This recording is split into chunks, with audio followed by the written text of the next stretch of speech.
Chapter 22. If a man steals an ox or a sheep and slaughters it or sells it, he must pay back 5 head of cattle for the ox and 4 sheep for the sheep. If a thief is caught breaking in and is struck so that he dies, the defender is not guilty of bloodshed. But if it happens after sunrise, he is guilty of bloodshed. A thief must certainly make restitution, but if he has nothing, he must be sold to pay for his theft. If the stolen animal is found alive in his possession, whether ox or donkey or sheep, he must pay back double.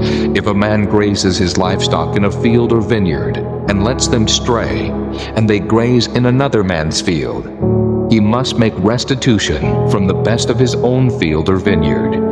If a fire breaks out and spreads into thorn bushes, so that it burns shocks of grain or standing grain or the whole field, the one who started the fire must make restitution. If a man gives his neighbor silver or goods for safekeeping, and they are stolen from the neighbor's house, the thief, if he is caught, must pay back double. But if the thief is not found, the owner of the house must appear before the judges to determine whether he has laid his hands on the other man's property. In all cases of illegal possession of an ox, a donkey, a sheep, a garment, or any other lost property about which somebody says, "This is mine," both parties are to bring their cases before the judges. The one whom the judges declare guilty must pay back double to his neighbor. If a man gives a donkey, an ox, a sheep, or any other animal to his neighbor for safekeeping, and it dies, or is injured, or is taken away while no one is looking, the issue between them will be settled by the taking of an oath before the Lord that the neighbor did not lay hands on the other person's property. The owner is to accept this, and no restitution is required. But if the animal was stolen from the neighbor, he must make restitution to the owner. If it was torn to pieces by a wild animal, he shall bring in the remains as evidence, and he will not be required to pay for the torn animal. If a man borrows an animal from his neighbor, and it is injured or dies while the owner is not present, he must make restitution. But if the owner is with the animal, the borrower will not have to pay. If the animal was hired, the money paid for the hire covers the loss. If a man seduces a virgin who is not pledged to be married, and sleeps with her, he must pay the bride price, and she shall be his wife.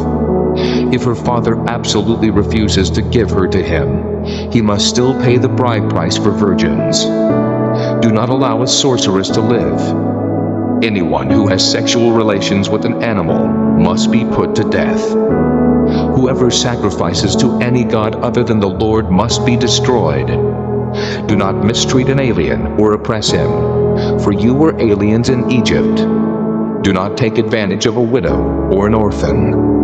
If you do, and they cry out to me, I will certainly hear their cry. My anger will be aroused, and I will kill you with the sword.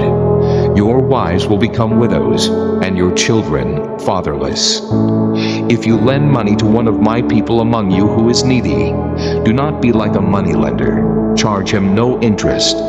If you take your neighbor's cloak as a pledge, return it to him by sunset, because his cloak is the only covering he has for his body. What else will he sleep in? When he cries out to me, I will hear, for I am compassionate. Do not blaspheme God, or curse the ruler of your people. Do not hold back offerings from your granaries or your vats. You must give me the firstborn of your sons. Do the same with your cattle and your sheep.